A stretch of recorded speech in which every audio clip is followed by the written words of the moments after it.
tablet.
Listo, chicos, mil perdones. Ya estoy aquí conectado, un poquito despeinado. Hubo por estos temas de ya abro cámara, por estos temas por estos temas de los cambios y no sé qué tontera, o como ya va a empezar a haber cortes, hubo algún corte raro acá y no pude entrar en el momento preciso, pero ya se ajustó todo eso. Mil disculpas, pero vamos ahorita directo al grano. Vamos a hacer un repaso de la presentación de la semana anterior en una modalidad de preguntas y respuestas para ir reflexionando cómo van a trabajar en su examen complexivo. Entonces, vamos aquí con la presentación. Mil disculpas, la puntualidad siempre es importante, pero lo de la tecnología no siempre nos da la versatilidad que necesitamos. A veces se corta la luz, pasa cualquier cosa y sí dependemos del fluido eléctrico. Calendarios americanos. Vamos a ir viendo contenidos y unas preguntas de sugerencia para que usted vaya preparado para su examen. Por ejemplo, los calendarios antiguos influían en los siguientes aspectos vitales: cosmogónico, agrícola y cronobiológico. Cosmogónico era en el origen del universo, agrícola en tu vida diaria y cronobiológico en marcarte los días, horarios y fechas de las actividades. Todo pueblo tuvo un alimento base y el calendario giraba alrededor de él. En América azteca y maya ese alimento era el maíz. Entonces, ¿cómo iría una pregunta ahí para ustedes? Sería, ¿cuál era el alimento base de los calendarios americanos? ¿El plátano? ¿El frijol? No, la respuesta es el maíz. ¿Sí me explico? Entonces, esa es una pregunta como de cajón. Ahí va. La base alimentaria de mayas y aztecas era el maíz, la papa, el trigo o ninguna es correcta. El aguacate, es decir, ahí en la prueba, en la cosa virtual, les puede salir distinta variable, pero usted tiene que saber que la respuesta es el maíz. Ya, eso es importantísimo. O de pronto va la pregunta número 1 y le va a decir, a ver, dígame, ¿en qué aspectos influía el calendario antiguo? ¿En la parte psicológica, en la parte moral o en la parte cosmobiológica, agrícola y cronobiológica? La respuesta es cosmobiológica, agrícola y cronobiológica. Bueno, los calendarios agrofestivos son vivencias cíclicas que muestran las actividades que se realizan en cada etapa agrícola, mostrando la cosmovisión con que el campesino cría la diversidad de cultivos tomando en cuenta señas, secretos, rituales y festividades de cada momento. Es la expresión de la vida del runa u hombre en quichua, de la naturaleza, los animales que realizan en un determinado medio y que están en sintonía con la crianza de la chacra, teniendo en cuenta el lugar, el clima, los meses.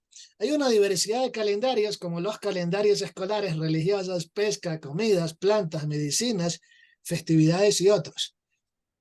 Ahora, vamos a ver una cosa importante. Miren, todos los calendarios antiguos tenían una influencia de algún animal simbólico que tenía que ver con los calendarios. Y ustedes ven en el símbolo maya una serpiente mordiéndose la cola que representa la eternidad.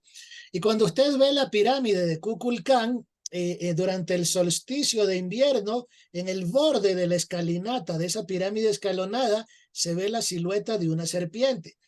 Para todas las culturas antiguas, la serpiente era un símbolo iniciático que conectaba el cielo y la tierra. Por eso, los mayas tenían a Kukulcán, los aztecas tenían Quetzalcóatl, la serpiente emplumada, y los andinos, como símbolo de serpiente, tenían a Maru Muru, un dios que guardó un disco con los secretos de la cultura andina y se metió en una pared, en un portal sagrado a otro lugar. Entonces, la palabra, y esto es otro dato, las palabras, las iniciales MR en los lenguajes antiguos tenían que ver con las montañas, templos, sitios sagrados. Y de ahí que pirámide en Egipto se dice Mer. En idioma pakistaní se dice Meru, Murey, montaña. Y en cambio, en América Andina, la palabra MR tiene que ver con el nombre del continente, Americua, Amarucá, y tiene que ver con esta figura Marumuru. Entonces, en el lenguaje antiguo, los símbolos de serpiente, de pirámide, de montaña, que eran los lugares de encuentro sagrado, de ascenso de la energía, el animal simbólico siempre fue una serpiente. ¿Qué animal simbólico mediaba en los calendarios ancestrales? León, colibrí, cucaracha, gallina, serpiente. ¿Sí? Usted con eso no se me va a perder. Vamos a ver un poquito datos del calendario maya, ya reforzado como preguntas. Y aquí está la primera reflexión de pregunta que habíamos dicho al principio. ¿Qué aspectos componen los calendarios agrofestivos? Moral, ético y filosófico, ciencia, historia y mitos. Ninguna es correcta. Vayan tomando apunte de esto para que usted tenga claro cómo va la reflexión para examen. Ya, porque usted tiene una presentación anterior. Este es solo una presentación de repaso y refuerzo. Usted va a tener el video y todo el asunto, pero también vaya tomando apuntes. Es decir, si ahorita tiene un bolígrafo, un esfero, busque y tome apuntes para que esté clarito cómo debe salir airoso en su examen. ¿Qué aspectos componen los calendarios agrofestivos? Moral, ético y filosófico, no, por ahí no va. Ciencia, historia y mitos, tampoco. Ok, ninguna es correcta, tampoco es correcta esa. Los aspectos que componen son el cosmogónico, el agrícola y el cronobiológico. ¿Alguien tiene abiertito el micrófono? Creo, Javier Vargas, porfis, creo que tienes abiertito el micrófono. Dale apagando, porfis, porque luego se filtra ruidito. Disfrutar para todos. Creo que tienes abierto el mic, salgo y te voy a...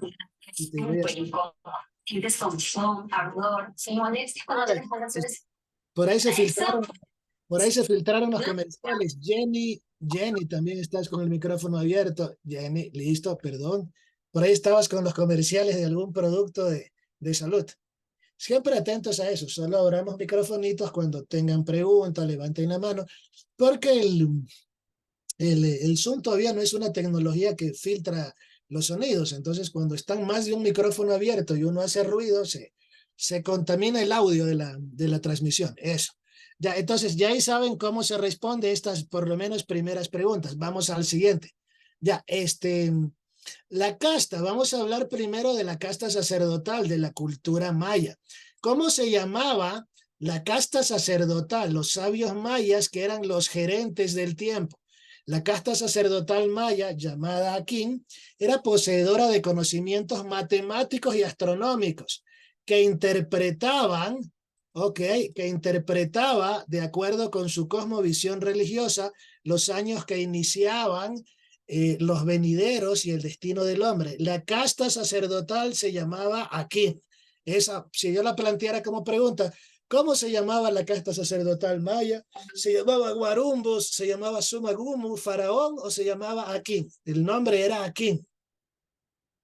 ¿Qué más? ¿Cómo funciona el calendario maya? Funciona a través de una cuerda, tiraban de esa cuerda, estaba atada a través de una palanca y esa palanca hacía fuerza para mover el calendario. Miren, ahí coinciden estas ranuritas de los distintos calendarios que tenían y ahí se integraba el manejo del tiempo.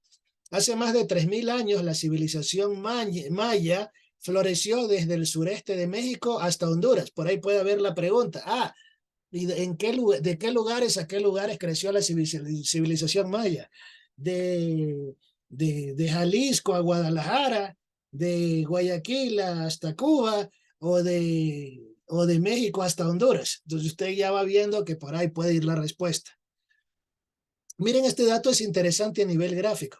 Las similitudes con el calendario mexica ofrece evidencias de que toda Mesoamérica utilizó el mismo calendario. El de la derecha es el calendario azteca y el de la izquierda es el calendario maya. Y tienen elementos muy parecidos. Esta clase es tutorial muy pequeña. De hecho, hay una materia que es cosmología de los calendarios y es impresionante porque estudiar esto sí es de alto nivel, así a la profundidad que corresponde. De hecho, acá en el ILAES tienen la materia de un semestre entero y es importante porque ahí usted aprende a interpretar los pictogramas de estas culturas. Aquí lo que estamos viendo es como la información comprimida y hasta la semana anterior les envié algunos libritos para que se diviertan estudiando. Es decir, si usted quiere ser al estilo Indiana Jones, al arqueólogo, libros interesantes, están los libros de interpretación de los glifos mayas, está el libro Génesis de la cultura andina de Carlos Milla, y ahí usted se va a meter en la psique de un intérprete de esto. Esto es estudio, y es estudio de toda la vida. Ahorita estamos viendo algo light, compacto, preciso, para que usted lo domine como cultura general. Entonces, vamos a la siguiente. Ya. La religión maya tenía 3 características fundamentales. Era politeísta porque adoraba a varios dioses, naturalista, los dioses eran los elementos los fenómenos atmosféricos y los cuerpos celestes. Era dualista, partía del principio de que el bien y el mal son igualmente divinos en constante luchas unos con otros. Entonces, ¿cómo era la religión maya? Politeísta, naturalista y dualista. Entonces, los mayas concebían al cosmos compuestos de 13 cielos sobre otro, siendo la tierra la capa más baja. Cada cielo tenía 13 dioses llamados Oxalhuntiku. Y los Oxalhuntiku eran los dioses que gerenciaban ese cielo, pero también habían 9 infiernos. Bajo la tierra había un inframundo, había otros 9 cielos también en capas sobre los que presidían los Bolonticú, los dioses de las sombras. El último de estos cielos era el Midnal, el infierno maya, el reino de Apush, el señor de la muerte. Entonces, por ahí puede haber nombres en la prueba, van a venir cerca de 30 preguntas, entonces te va a salir, ¿cómo se llamaba el señor de la muerte? Midnal. ¿Cómo se llamaban los dioses que presidían los 9 infiernos? Bolonticú. Esa es información que uno debe saber.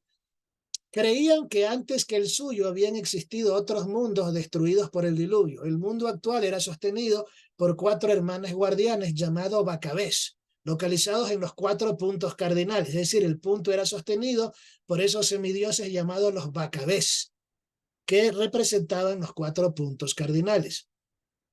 Este es otro nombre importante. Miren, este símbolo es hermoso. Es un árbol de la vida y no sé, ahí usted va viendo cómo en las religiones antiguas los símbolos coincidían. Del mismo modo que en el Génesis bíblico tienen el árbol del bien y del mal, que en la cábala judía tienen el árbol con las raíces en el cielo que sostiene los sefirots, las virtudes humanas, y son los frutos del árbol con raíces en el cielo. Acá en la cultura maya había un árbol, este árbol se llamaba el yaxché, y el yaxché o ceiba sagrada, sus ramas se elevaban en los cielos y sus raíces en el inframundo. Y aquí está el símbolo del calendario, los 13 cielos, los 9 infiernos, es decir, en el centro del mundo maya se encontraba el yaxché o ceiba sagrada, cuyas ramas se elevaban en los cielos o a los cielos y cuyas raíces se penetraban en el inframundo. Entonces, también te pueden preguntar cómo se llamaba el árbol sagrado de los mayas. Se llamaba guayacán, se llamaba eucalipto, se llamaba pino, se llamaba roble o se llamaba yaxché. El nombre era yaxché, ¿de acuerdo? Y constituye como su símbolo genésico. Por eso es que cuando usted ve toda esta gente medio comunistoide, materialista, que critica que las religiones son opio de los pueblos y todo, primero no han entendido los simbolismos arquetípicos religiosos. Un libro que usted debe leer se llama Tratado de Historia de las Religiones de Mircea Eliade, que te compara los mitos de las culturas y te hace entender que todos llegamos a los mismos saberes por distintos caminos. Este es un símbolo que nos muestra que eso sucedía. Y miren, aquí está simbolizado su calendario, su pirámide, su percepción del tiempo. Y si usted ahondar en el lenguaje de la teoría de los antiguos alienígenas, hay una materia de ustedes que se llama exobiología, que le imparte el magíster Almeida, usted se va a dar cuenta que hay algunas naves de las aliens que tienen forma triangular escalonada. Ya eso revela datos interesantes para reflexionar. Complete. El yaché es el árbol que conecta el cielo y el inframundo. Era un álamo, un pino, ninguna es correcta, o era un roble. Te pueden poner un montón de distractores. La respuesta era un ceibo, ¿sí? Acá en la sierra de Ecuador no se conoce mucho el ceibo, pero si usted viaja a Guayaquil, viaja al sector de Puerto Viejo, a Montecristi, en la costa manabita, esmeraldeña, Guayaca, es muy habitual ver ese árbol de ceibo, que es un árbol más bien de tipo tropical, cuyos orígenes se los encuentra en el Caribe y en África, pero es un árbol muy habitual en territorios litoralenses. Entonces, el ceibo, ese árbol con así una copa grandota y unas hojitas muy bonitas, es un árbol que tenía poder simbólico. En medicina, el látex del ceibo se lo usa para cuadros gripales y la corteza del ceibo también. Entonces, para esta cultura era un árbol sagrado y representaba el árbol de la vida. Entonces, el yaxché era un pino. Ahí no se va a perder. Vamos, ¿cuántos cielos concebía e infiernos concebían los mayas? Ahí le van a poner 4 cielos, un infierno, 3 cielos, un infierno. ¿Cuántos eran? 13 cielos, 9 infiernos. Ahí usted no se pierde. Entonces, esa es más o menos la modalidad como usted va a tener su examen. Ok. Hoy estamos haciendo un repaso. Les recuerdo que usted tiene la presentación anterior de estudio. Apunte las preguntas que tiene, mire la grabación que va a quedar, porque este es un examen pedagógico de repaso de lo anterior. Entonces, de esto no voy a pasar una presentación final porque usted ya tiene. Va a tener la grabación que la puede revisar y va a tener la que tiene anterior. Así que si tiene bolígrafo, vaya apuntando para que así tenga claro lo que tiene que estudiar. Los mayas fueron una sociedad de grandes hombres, astrónomos, matemáticos, poetas, filósofos, artesanos, constructores y pensadores. Hablaban 44 lenguas mayas. Su literatura ilustra la vida de su cultura en obras como Rabinalachi, el Popol Vuh y los diversos libros del Chilam Balam. Entonces, por ahí se me ocurre la pregunta, ¿cuáles eran los libros sagrados de la cultura maya? Rabinalachi, Popol Vuh y Chilam Balam, te va a decir una respuesta. Otra te va a decir la Biblia, el Génesis y los apócrifos. Otra te dirá de pronto el Corán. Usted va a decir sus libros sagrados eran el Popol Vuh, su mitología y calendarios, el Chilam Balam y el Rabinalachi. Y aquí está, por ejemplo, una pregunta simulada de cómo vendría. Mencione los nombres de los libros sagrados de los mayas. Talmud, Sefer al-Zohar y Torah. Eso es literatura hebrea sagrada. Chilam, Balam, Popol Vuh, Rabinal Leochi, Biblia, Corán, Grimorio o ninguna es correcta. Pues ya usted sabe cuáles son los nombres de sus libros sagrados. De hecho, el Popol Vuh se lo descarga hasta en PDF por internet, que es el libro que recoge las 4 edades, porque es interesante leer el Popol Vuh y eso sí lo podemos reflexionar. Verá, el Popol Vuh es interesante porque te cuenta las edades históricas del pueblo maya, te cuenta que los pueblos fueron extinguidos por los 4 elementos en algún momento, por cada uno de los 4 elementos. Entonces, que hubo una edad del fuego en que volcanes destruyeron el cosmos terrenal, que otra fue la edad del agua, el diluvio universal, que hubiera un primer sol, un cuarto sol, un segundo sol y un tercer sol, y que un día iba a llegar un quinto sol, ese sol se dio en el 2012, que no significaba que se iba a acabar el mundo, sino el despertar de la conciencia a temas de espiritualidad, de la madre tierra, de un montón de símbolos de ese tipo. Entonces, nunca falta el imbécil, que, perdón el término, que te diga, es que el 2012 es el fin, es el sexto sol, el fin de una era, el mundo se acaba. No, eso es tontería. Verá que ni en la tradición bíblica hay eso. En la tradición bíblica te dice, en la tradición bíblica, cuando le preguntan al mismísimo Jesús, hey maestro, esto está en el capítulo Mateo 24, versículo 36. Entonces, hey, ¿y cuándo será el fin del mundo? Y dice Jesús, respecto al día y la hora, ni el Hijo ni los ángeles sabe, sino solo el Padre Dios. O sea que ni el mismo Jesús sabía un calendario final. Cuando usted ve al fanático, aleluya, diciéndole que el mundo se va a acabar, usted léale el versículo Mateo 24, verso 36. Ese tipo de cosas hay que saber, porque hay sectas que manipulan a la gente, que le sacan plata, que le ofrecen el baño ritual por $1,000, que te ofrecen en el Yellowstone en Estados Unidos, hay unos refugios subterráneos para que cuando haya la hecatombe nuclear. Entonces, de eso nadie le ha puesto fecha, le pone fecha el libre albedrío del ser humano, y que vengan 4 idiotas y te digan que el sexto sol maya es el fin de una era, es tontería. Lo mismo es cuando te dicen, cuando te decían, el Y2K, cuando las computadoras entran en el 2000 se resetean. Mentira, siguieron funcionando. Entonces, vivimos unas culturas apocalípticas milenaristas que viven metiendo miedo a la gente. El sexto sol de los mayas, en 12 de diciembre del 2012, era simplemente el cambio a una era en que los temas indígenas espirituales deberían de llegar a la gente. En nuestra cultura andina, esa fecha, en cambio, se llama el 10º Pachacutic. Pachacutic viene de Pacha, espacio, tiempo, universo, y Cutic, transformación. Pachacutic es una era de transformación. Actualmente, en el calendario andino, estamos en el 10º Pachacutic, y quiere decir que por eso ahora se estudia el tema indígena, el tema amerindio, hay una apertura a la identidad.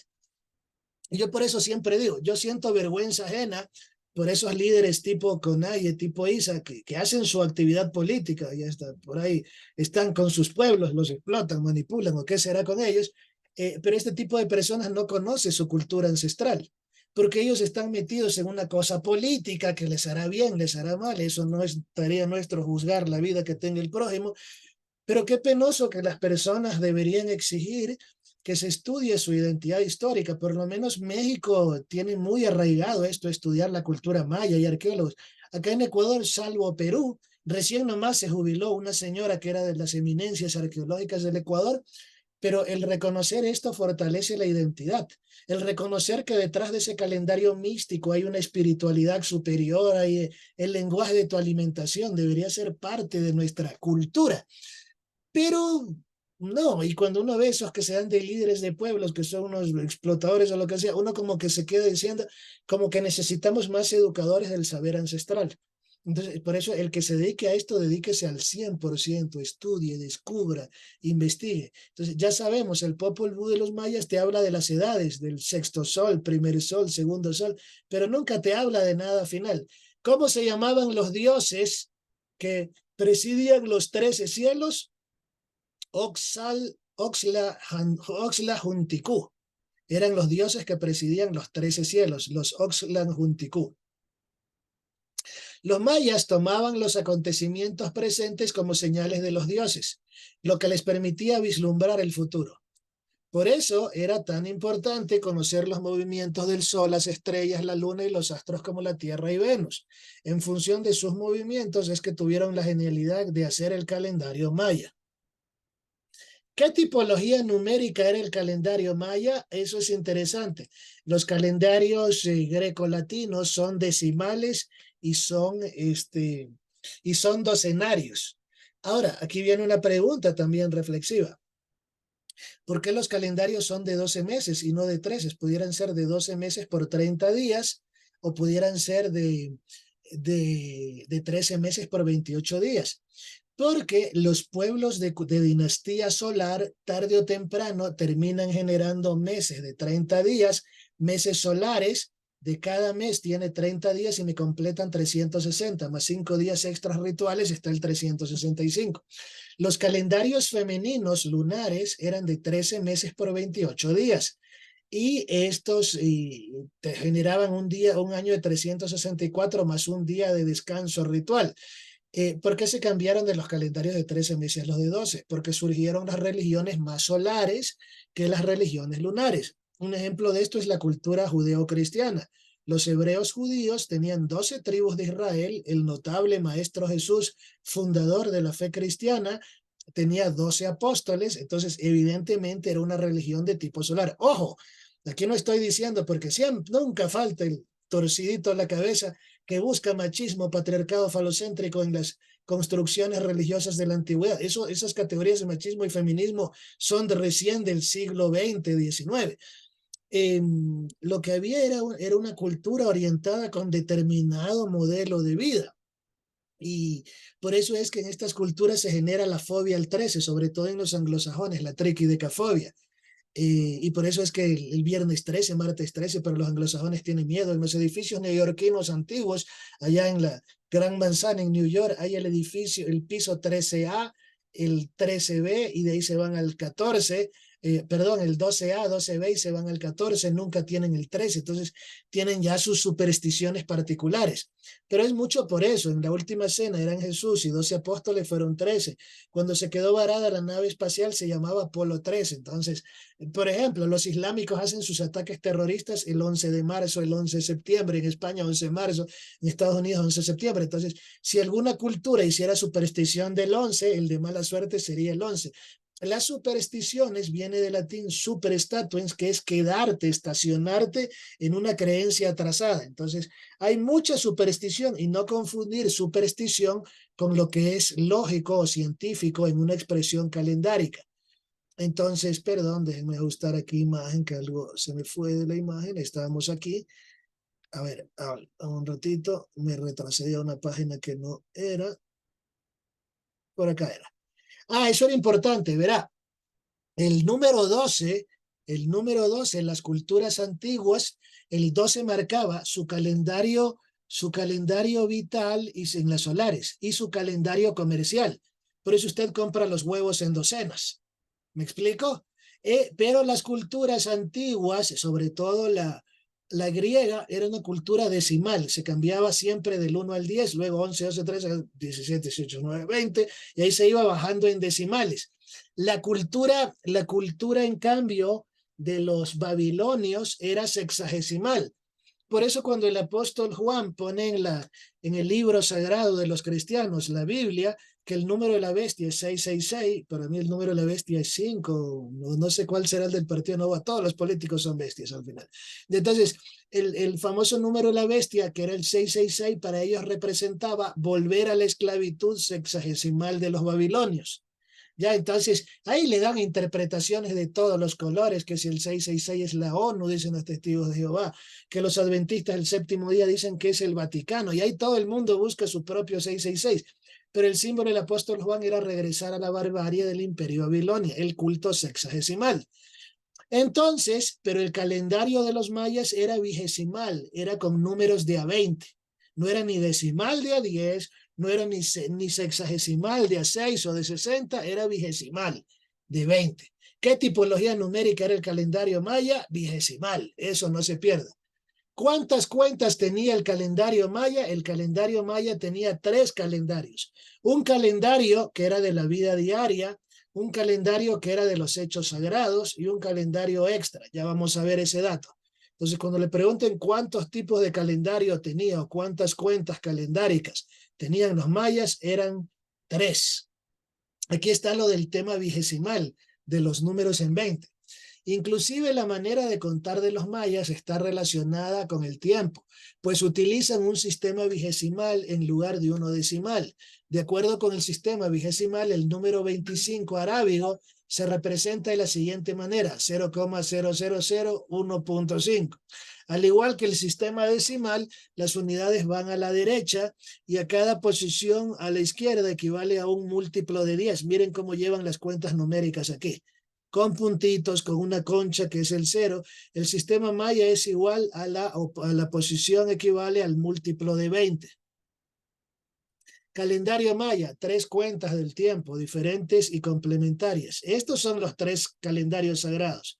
El Solkin o Busok es el calendario de fiestas sagradas, que mide 260 días. Este estaba ligado, por lo menos en la cultura andina, el calendario de 260 días era del planeta Venus. El Haab o el calendario civil de su vida diaria, del día a día, era de 365 días. ¿Ya? Y había el Ahau, que era la cuenta larga, la combinación de los Solkin del calendario de 260 días, multiplicado por el Haab, 365 días, generaba un total de 1.872.000 días, el equivalente de 52 años, que es para los mayas era cuando una persona había completado 4 estaciones de 13 años, llegabas a la madurez. A los 56 años podía ser sabio, podía ser emperador, podía ser un erudito, porque para ellos el Ahau, el tercer calendario, los 20 Ahau era el equivalente a la multiplicación del Haab, los 365 días del calendario civil, con los Solkin, los 260 días del calendario sagrado, que multiplicados generaban una cuenta calendárica de 1.872.000 días. Un Solkin en el calendario sagrado está formado por 260 quines, 260 días, y por 20 winales, es decir, 20 meses de 13 numerales. Entonces, 20 meses de 13 días, de 13 ciclos diarios, 20 por 13 son los 260 quines. Y aquí se marcaban fechas rituales. Era como el santoral de honrar a un dios para cada día, porque era un pueblo muy religioso con la tierra. Y el Haab, calendario civil, en cambio, que era el calendario de 365 quines o días, estaba formado otra vez, calendario vigesimal, por 18 winales, 18 meses de 20 quines, 18 meses de 20 días, y formaban un tun, un año de 360 quines o 360 días. Y a estos 360 días se le sumaban 5 wayeb, que eran los días de maldición, de maldad, días de desastre, y la suma de esos 360 más el 5 eran 365 días del Haab. en una rueda calendárica. Miren, así hacían esto, ellos con unas cuerditas hacían girar unas ruedas y aquí adentro está el calendario, aquí adentro están los meses que forman los 13 meses winales y aquí afuera están los 360 Solkin o los días que se van mezclando con los meses winales y aquí se ven las coincidencias. Un siglo maya era el equivalente a 52 Hab, es decir, a 52 años de 365 días. Cuando la persona había vivido 4 veces el número 13 en su edad a los 52 años, era un hombre maduro, sabio y había vivido el siglo maya. 73 Solkin es 1.460 winales o 18.000 o 18.890 quines. Esta sería la cuenta del siglo maya. Un siglo maya equivale a 52 Hab, 52 años normales, civiles, o equivale a 73 Solkin, a 1.460 meses o winales o a 18.890 días. Vamos avanzando. ¿Cuántos meses tenía el calendario sagrado Solkin? 13, 18, 12 o ninguna. La respuesta es 13. ¿Cuántos días tenía el calendario civil Haab? 52, 25, 30. El calendario civil tenía 365 días. ¿Qué era el Haab? Era un calendario de cuenta larga que medía lo de los 52 años, el siglo maya. ¿Cuántos meses o winales tenía el calendario civil Ohab? 18 meses de 20 días. ¿Qué eran los Wayeb? Eran días difíciles, festivos o días nefastos. Eran los días nefastos. Recordaban los días de dolor de la humanidad. En el calendario maya puede advertirse la concepción circular del mundo, pues su estructura se repite cada 52 años. Lo que constituye un siglo, es decir, cada 52 años las cuentas calendáricas coinciden, por eso es el gran año. El 21, aquí está lo que decíamos del sexto sol.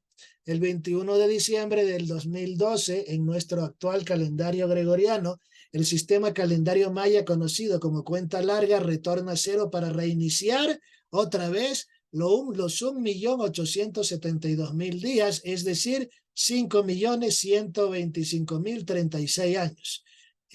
Perdón, sería 5.125,36 años, sería ese 1.872.000 días. El solsticio de invierno se mueve lentamente hacia el corazón de la galaxia. El 21 de diciembre del 2012, la Tierra se transformaría en el mundo al atravesar el Sol, la Gran Grieta, fragmentación de la Vía Láctea que los mayas consideraban la matriz de la creación.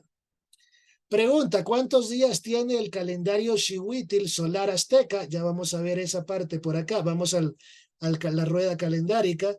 Aquí está el libro Chilam Balam, que contempla la lista de los Solkin con sus pronósticos. Por eso es importante el Chilam Balam también. La rueda calendárica de cada persona, cada 18.890 kings, coinciden los 3 calendarios, el Solkin, el Winal y el Haab, los meses del Winal y el Haab. La sincronía se manifiesta en un día especial, que es sin lugar a dudas un día favorable, y es tan bueno que aniquila todas las cosas malas que hayan ocurrido en un ciclo previo, cubriéndolas con la luz de ese preciso día. Para estar en condiciones de renacer al nuevo ciclo, y es cuando se muestra la deidad particular que corresponde a cada individuo con un mensaje personal de renovación justo en el momento de sincronizarse, 73 Solkin, años sagrados, 52 Haab, años civiles, equivalente a nuestros 52 años gregorianos. Cuando una persona cumple 52 años, llegaba a la plenitud de la vida, pues rebasaba la expectativa de vida de la época del México y de la humanidad antigua. Cada 52 años terminaba un ciclo de vida, un siglo maya, en una ceremonia llamada del Fuego Nuevo, realizada en un temazcal, se extinguían sus desalientos y se rejuvenecía junto a nueva llama de la esperanza. Entonces, el calendario Solkin tiene 260 días, lo usaban para regir el quehacer agrícola, ceremonial, religioso. Esta cuenta constaba de números del 1 al 13 y 20, con los días representados asimismo por glifos individuales. Al llegar al 14º día, el número regresaba a 1 y continuaba la sucesión del 1 al 13 otra vez. El día 21 se repite sucesión de los nombres con los días y así sucesivamente. Ambos ciclos continúan de esta manera hasta el 260 sin que se repita combinaciones de números. Estos son los glifos de King o los días. El calendario Haab, repasando, era de 365 días con 18 meses oguinales de 20 días cada uno. Y 5 días sobrantes que se denomina guayevo, días nefastos o malditos. Ahí están los grifos de los guinali, meses mayas. La combinación de 260 con 365 genera un ciclo mayor de 18.980 días y esa es la coincidencia en la rueda calendárica. Vamos avanzando. La rueda calendárica. Entonces su final donde inicia el sexto sol era el 21 de diciembre del 2012. Vamos con el calendario azteca. El calendario azteca tiene los siguientes ciclos anuales. Un Xihuitl, que es el calendario solar de 365 días, y un Tonalpohualli, que es el calendario ritual de 260 días. Igualito, el Xihuitl es 18 meses de 20 días y representa igualito el calendario diario, el calendario normal que usted vive. Y en cambio el calendario ritual, el Tonalpohualli, es de 20 meses de 13 días cada uno y representa los 260 días del año. Ahí están los nombres de estos meses y por acá son las preguntas que tenemos que hacernos sobre el calendario maya. También vendrán preguntas, perdón, sobre el calendario azteca. Entonces ahí vendrían un ciclo de preguntas. ¿Cuántos días tiene el calendario solar azteca? 365. ¿Cuántos días tiene el calendario Tonalpohualli? 260. Ahí no le puse la respuesta como para que nos perdamos. ¿Cuántas semanas tenía el mes inca? El mes inca, si nos fuéramos, ya ahorita reflexionando, ya vamos a entrar a las cuentas incas. Los incas también eran una cultura solar y tenían un calendario de 12 meses por 30 días. Los mayas tenían meses de 3 semanas y cada semana inca medía 10 días. Entonces, si le preguntan cuántas semanas tenía el mes inca, 3, 4 o 5, nosotros tenemos meses de 4 semanas porque son meses de 7, son meses con semanas de 7 días. Pero en el caso de los incas, como sus semanas duraban 10 días, ellos tenían un mes de 30 días que medía 3 semanas. Entonces, ¿cuántas semanas tenía el mes inca? 3 semanas de 10 días. Ahí no se pierde. Ok, ¿cuántos días dura la semana inca? Ahí lo ve abajo, ahí sí lo subrayé para que lo tenga, 10 días. ¿Cuál es el eje numérico del Tahuantinsuyo? ¿Qué quiere decir Tahuantinsuyo para los incas? Tawa 4, Inti Sol, Suyo, reino, territorio. Es el reino de las 4 regiones del mundo. Eso era el Tahuantinsuyo. El reino solar, porque era Tahuan Inti. El Tawa 4, Inti Sol, es el reino solar de las 4 regiones del mundo. Eso es Tahuantinsuyo. Y si es de 4 regiones, su número sagrado va a ser el número 4. Su eje numérico es el 4.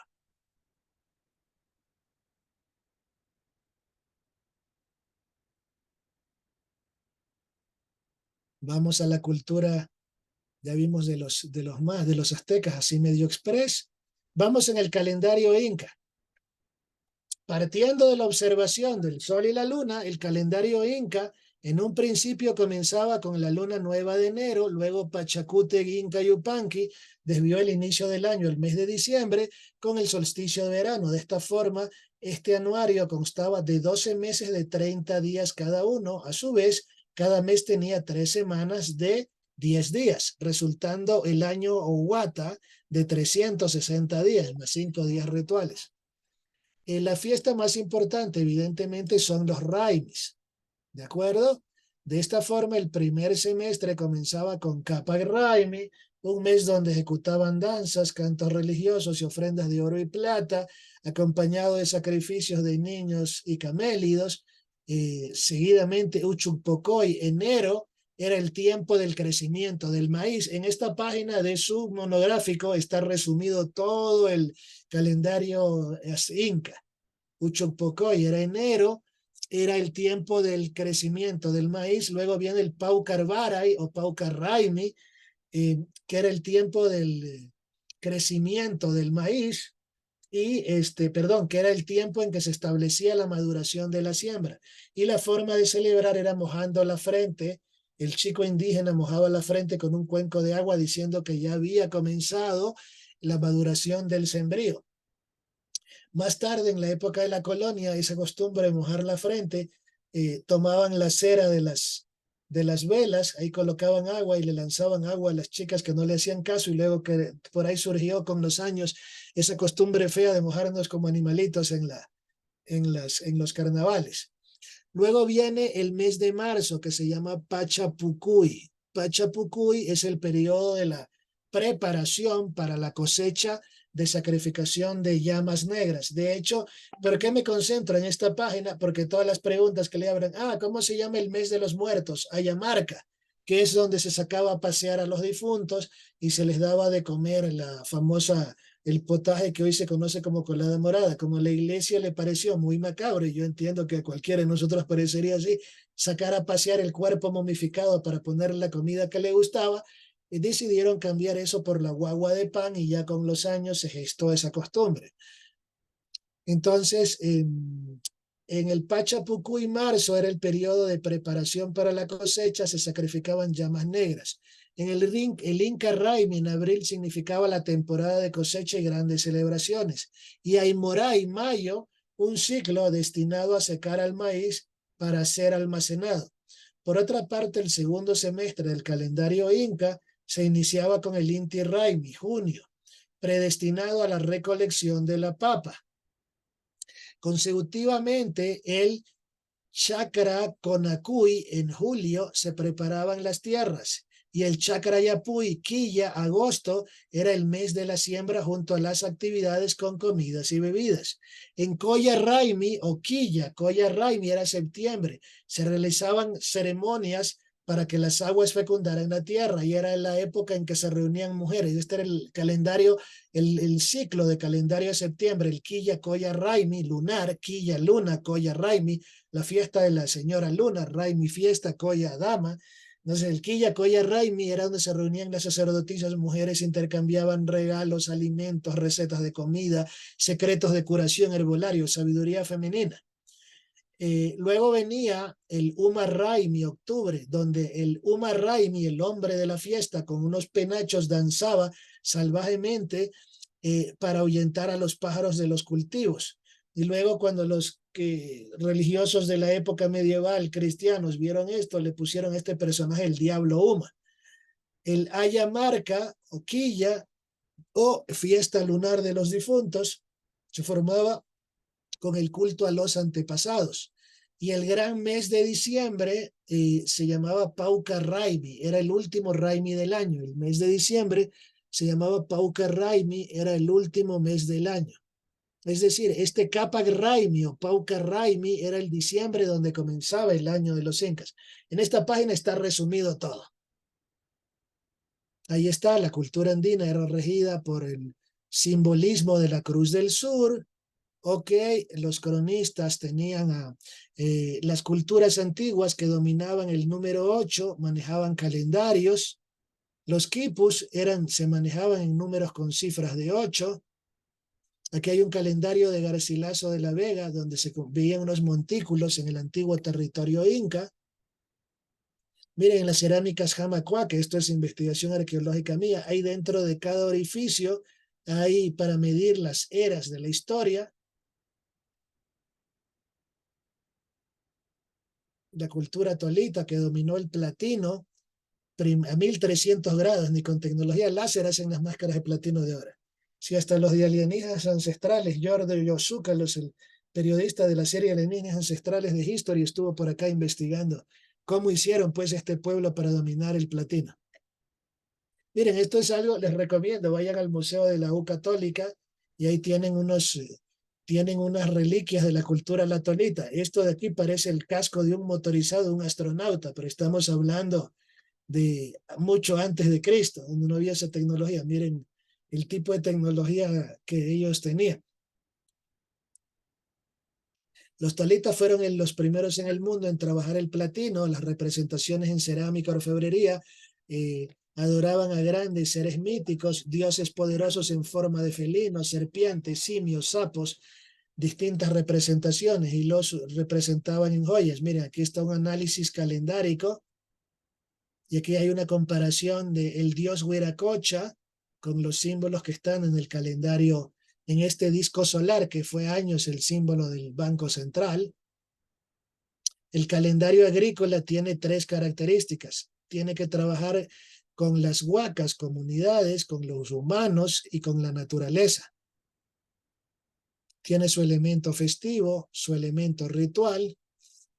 Aquí está, esto es más bien la parte social, como hay comunidades que se basan en su calendario, aprenden a celebrar con los ciclos lunares. Esto es como la parte social. Miren cómo hay comunidades en las que la gente aprende a llevar su calendario, aprenden a llevar sus ciclos lunares, cómo sembrar, y eso ya es mucho más cronobiológico. Vamos a hacer unas preguntitas más de repaso. Esas las voy a hacer más conversadas que otra cosa. Ya nos quedamos cubriendo. Entonces les vamos a hacer unas preguntas de los meses. ¿Qué significaba Ayamarca en el calendario andino? Vamos a hacer unas últimas preguntas aquí. ¿Cuántas semanas tenía el mes Inca? 4, 3 o 5. ¿Quién me responde cuántas semanas tenía el mes Inca? Tenía 3. ¿Cuántos días tenía la semana Inca? 7, 12 o 10 días. Tenía 10 días. Verán que todo este material queda grabado y va a ser su material de estudio. Vamos a abrirlo, estas preguntas que les estoy haciendo en pantallita, para que ustedes las reflexionen y no se le olvide. Déjenme ver, déjenme cerrar aquí, creo que aquí está. Ya. ¿Cuál es el eje numérico del Tahuantinsuyo? El propio nombre lo indica. Tagua quiere decir 4, no es ni 5 ni 6. ¿Cómo llevaban su contabilidad los nudos de los quipus? En cifras de 7, de 6, de 3, en cifras de 8, porque el 8 es el duplicado del 4. Entonces, es más, cuando llegaron los aztecas, cuando llegaron los españoles al territorio inca, ahí comenzó el 9º Pachacutic y se acabó el 8º Pachacutic, con lo cual se extinguió la civilización, porque el 8 era símbolo de terminar un ciclo. Entonces, ¿qué significa? ¿Cómo se llevaban la contabilidad los incas de los quipus? En cifras de 8, de 7 o de 5, no, en nudos de a 8, en cifras de 8. ¿Qué significa Ayamarca en el calendario de los andinos? El Ayamarca es el mes de los muertos, entonces no es ni el mes del sol ni de la esperanza, es el mes de los antepasados. ¿A qué se dedicaban en el Inti Raymi de junio? En el Inti Raymi de junio, a recolectar frijol, a sacrificios rituales, a festejos de ancestros o a recolección de papa. En el Inti Raymi se recolectaba la papa. Menciona que es el Quilla Raymi, es una fiesta infantil, una fiesta de la energía masculina o una fiesta de la energía femenina. Traducido, Quilla, Luna, Coya, Señora, Raymi, fiesta. Quilla, Coya, Raymi, mes de septiembre, fiesta de la Señora Luna y por lo tanto fiesta femenina, de la energía femenina. El Kappa Raymi, ¿qué tipo de clima era? El Kappa Raymi era diciembre y por lo tanto era mes de las lluvias. El Uma Quilla Raymi se celebra, acuérdense del diablo Uma, del Uma Raymi, del hombre de la fiesta, la fecundidad de la tierra, y este hombre bailaba en la tierra para espantar a pájaros que se coman la cosecha y para invocar la fertilidad y las lluvias. Entonces, el Uma Raymi, ¿qué celebra? Fecundidad de la tierra. 27. ¿Qué significa Chakrapuyu y Quilla? Significa luna de siembra. Ok, porque en el calendario siempre se tienen los meses honrando los ciclos lunares. ¿Qué se compartía en el Quilla Coya Raymi? Armas, artesanías, recetas de cocina y herbolaria. Era una fiesta de mujeres y de mujeres sabias. Entonces compartían recetas de cocina, herbolarias, conocimientos femeninos. Ese era el Quilla Coya Raimi, porque era la farmacia del pueblo. Las mujeres sabias o curanderas compartían recetas herbolarias y de cocina. O hasta ahora no se usan sopas. Acá en Ecuador todavía usamos el encebollado como sopa para el chuchaqui.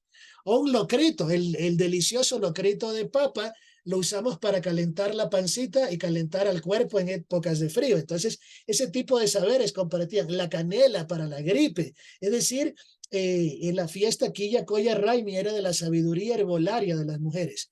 Cuando se celebra el Chakrayapuy, ¿cuándo se celebra el Chakrayapuy? Se celebra en agosto. ¿Ok? ¿Cuántos días tenía el calendario andino? 500, 269, 27. No, tenía 365 días.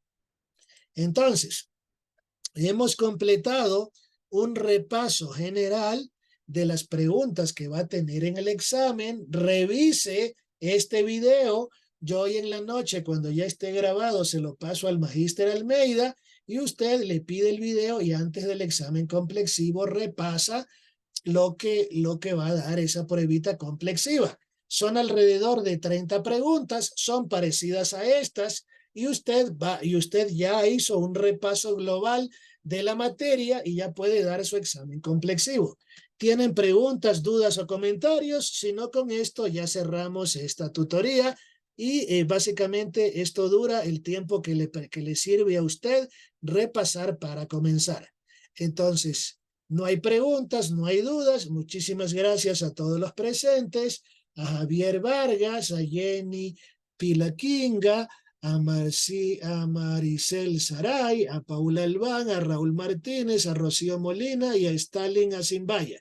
Por ahora me despido. Muchísimas gracias. Una buena y bendecida noche para ustedes y ya les llegará esta grabación.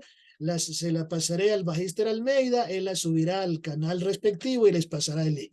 Muchísimas gracias, una bendecida noche, pasen bonito con su familia, un exitoso fin de semana y que tengan mucho éxito en el examen complexivo. Muchas gracias. Yupai Chani en Quichua, gracias. Muy amable. Kayagama, Magíster, Alituta. Que Dios los bendiga. Mucha suerte, chicos. Chao.